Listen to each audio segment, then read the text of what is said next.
Welcome everyone to Beyond the Adventure. Today is the first episode from the third season of Adventure Wednesday, where I take you guys to Mount Tom State Reservation. Let's get started. So, quietly starting this episode out here, I am loading my gear into the truck. You'll see the massive hardshell backpack that I used to have for the Phantom 3 4K. Thankfully, I have the Mavic Pro now, and it is a lot smaller. Now, here in a second is the new intro for the third season. I included a bunch of clips of my favorite places that I had taken you guys to up until that point in time. In the intro, you'll see different things like the canoe trip, Mount Tom, the abandoned ski resort up there, and stuff like that. Anyways, here I am getting back in the truck. Now, to start the third season off, I decided to do a three-part special because in the area that I grew up in, there is a writer known as Dr. Seuss. He created many classic children's tales and stuff like that, and one story that is actually revisited again this year is How the Grinch Stole Christmas. There is a new movie that is out in theaters, a new animated version of How the Grinch Stole Christmas. So a lot of people in this area believe that Theodore Geisel was the surname or the actual name of Dr. Seuss, based his story of How the Grinch Stole Christmas off of Mount Tom, being Mount Crumpet, where this hermit or the Grinch lived. And he would go down to the town of East Hampton, also known as Whoville. Now, a lot of people agree with this. A lot of people find, not factual, but reasoning behind it, and they believe this story, and some people are skeptical about it. As far as I know, there's no concrete proof that, Dr. Seuss wrote down Mount Crumpet is Mount Tom and the Grinch was a hermit that lived up there, but it is kind of local folklore, especially around this time in the year. Anyways, here we are heading up to where Mount Tom State Reservation is. This is actually up behind Hoyle Community College, and we are heading over. This is Old Jarvis Avenue, I believe is the name of the street. Correct me if I'm wrong. But in a second here, we're going to take a left onto Route 141, which is a road that leads right by one of the entrances to Mount Tom State Reservation. And you can also go down a windy road into the town of East Hampton, which a lot of times in the winter when there are storms, they have to close this road down. I do, understand the reason for safety behind it, but at the same time, there are a lot of other dangerous mountain passes, like out in Colorado and places like that, that still stay open when there is a little bit of snow on the ground. Anyways, there is a log cabin right there, and there is the tavern on the hill also on the left. Now, here we are pulling into Mount Tom State Reservation. Their hours vary depending on what time of the year that you go there. Like, for instance, right now, while this episode is taking place, and also currently in this 2018 point in time, the park is open from 8 a.m. until 4 p.m.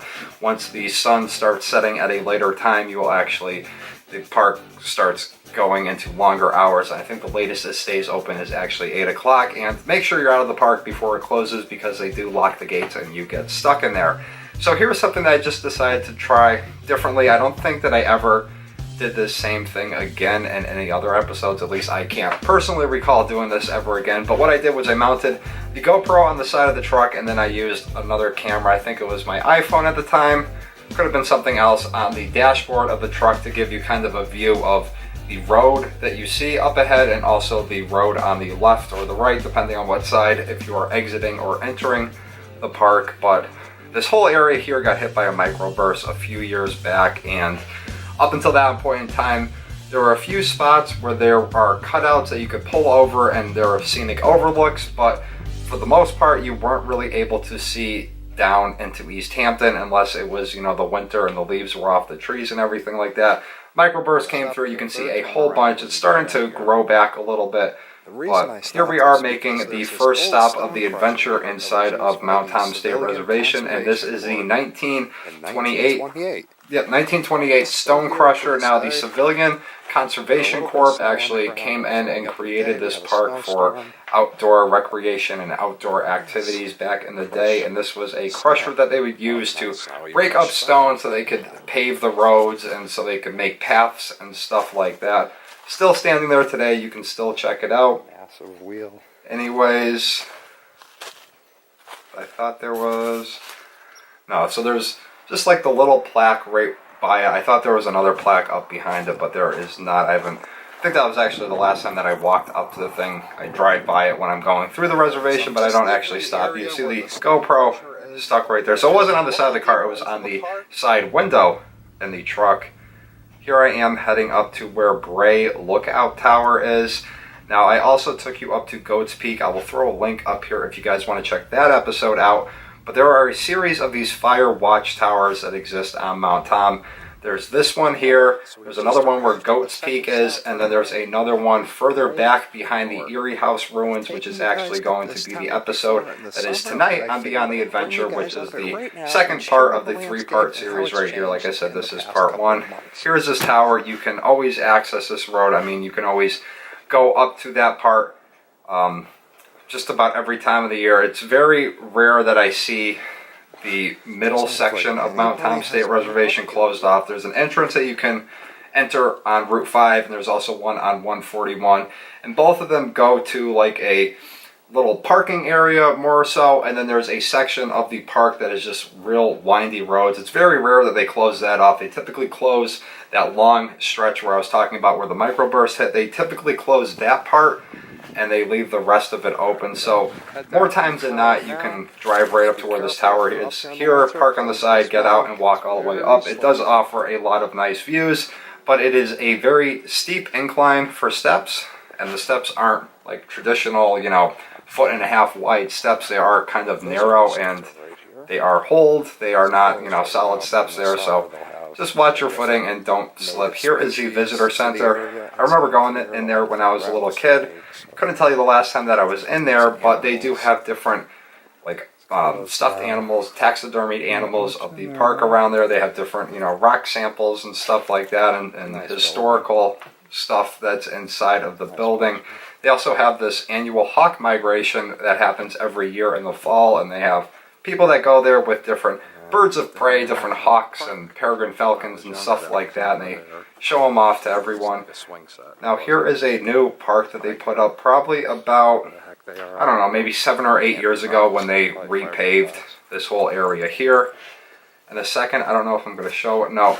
Where that park is to the left, there's a road that goes up to where Goats Peak and the Erie House ruins are, and this road was open up until 2016 or 2017, and then they had closed it down, and they never repaved it, they never reopened it again. You can still hike up there. It is a, I don't know, maybe a half an hour to a 45-minute walk, depending on what time of the year you go, but definitely worth checking out. There's an old house up there. Like I said, you will see that on the next episode. You'll see that on tonight's episode is what I'm trying to say here. So anyways, there is that little gazebo there. You can rent it out for like private parties and stuff like that. I remember going up there with Boy Scouts a couple of times and having cookouts and stuff like that. So here is some footage that I wanted to use on the GoPro from the side of the truck, like the previous shot there when I was driving up to the tower. I just included the dashboard footage right there. So here we are in the center, which is known as the Hampton area. Like I said, the 2 entrances. This is kind of in that middle part of the park. Very nice area. Once again, this is a seasonal area, so you can drive back there, but once we get a moderate amount of snow, they usually close it off and plow up until where the road enters that spot there. So I decided to take the drone up, decided to take the Phantom 3 4K up. It was a very, very bright day. That's why you can see a little bit of the whitewashing going on there with the reflection of the sun coming off the snow, and I didn't have a ND filter or anything like that at that point in time for this drone. I always liked this shot going over right here. This is I don't know, like when I was a little kid I used to paint the like miniature like Warhammer figures and stuff like that and make the terrain, and I had a model train set, and this kind of reminded me of like looking down at one of those model tables. I don't know, but I like the shot nonetheless. You can see just a mixture of where the sun is hitting the snow and it's melted, and where the snow is covered up behind the trees and in the shade. I think in a second you'll actually see the drone drops down, maybe not. I don't know. It's been a little while since I watched this, guys. Like I said, original air date for this episode was December 7th, 2016. Now you can see some tracks there from like deer and other animals that went through the area. So here I am just slowly flying up into the sky, letting all the trees and everything. I always liked that type of shot there where everything's kind of wrapping into your field of view, or whatever you want to call it. Not really sure there is a specific, I mean it's just like a long zoom out shot. I don't know if there's any technical or specific name for that type of shot. There you can see a full blast with the sun, a little bit of a lens flare coming off the water where the brook is in the middle of the screen there. But that is Mount Tom over there to the right. Here is the Hampton area. I think this is actually where you can see the drone. Yeah, there it is. It drops down. That was a shot that I had just done about 20 seconds ago. I remember seeing the drone in there, and I also lost signal of the drone.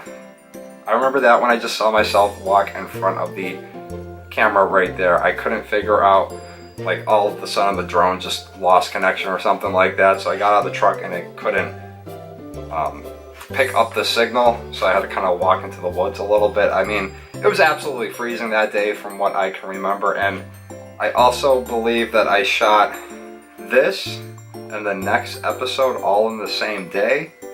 I can't remember if I did or not. There's just some more footage of the drone flying around there. I do miss that little drone there. Never really had a problem with it. I did have a problem with the remote controller for it, but that is a different story for a different day. So here I am bringing it back. There's my truck nestled in underneath the pine trees, the wayward pine trees there. I was using the grills, one of the mini grills that is up there, as another stand that I could rest the tripod and the camera out on. And alright, so I'm just leaving the Hampton area now. Leaving the Hampton area. I think this is coming up towards the end of the episode, maybe. And walk over and try to pick it back up. So there was a second. Yeah, here I am just explaining how I lost the signal on the drone there. Anyway, successful flight of Icarus once again. Alright. Other successful flight of the drone. That drone had many successful flights. I think I brought it up something like 78 times or so within the entire time that I owned that drone. And here is the brook I showed you guys. I forgot what episode of Free For All Friday it was, but we were going through a drought at the time. You could completely walk underneath that brook and walk down that stream there. There was no water in it. Yeah, that's Bray Lake. And that is Bray Lake there. Like I said, there is Bray Tower, there is Bray Lake. Ice is starting to freeze over And you can see all the ice has started to freeze. I'll throw a picture up here. I was actually up doing a hike in this area with Finn the other day, and the ice was slowly starting to form on the water, kind of like it is right here. On Adventure Wednesday, we will be going through Here I am. That is the gate that I was talking about where they closed that road off and you couldn't go up there anymore. A story that many of you know, but not that many know the inspiration. Here I am giving my little hook there, my promo for the next episode of Adventure Wednesday that is going to come up. Now sitting here and watching this, I definitely did not do this all on the same day. I believe I went up on a different day. So here's one of my very old outros from a long time ago on the channel. This is before I had Instagram too, I believe, and I don't know how well you can hear that, but that is the end of the episode. I decided for the end, for whoever watched until the very end of the episode, I would do a little teaser, so I included that Yahoo Doris, or however it is pronounced, song from the Grinch in there at the end. Anyways, guys, that's going to do it for today's episode. Thank you very much for watching. If you enjoyed the footage, let me know by giving it a thumbs up, and I will see you tonight for Beyond the Adventure. Peace.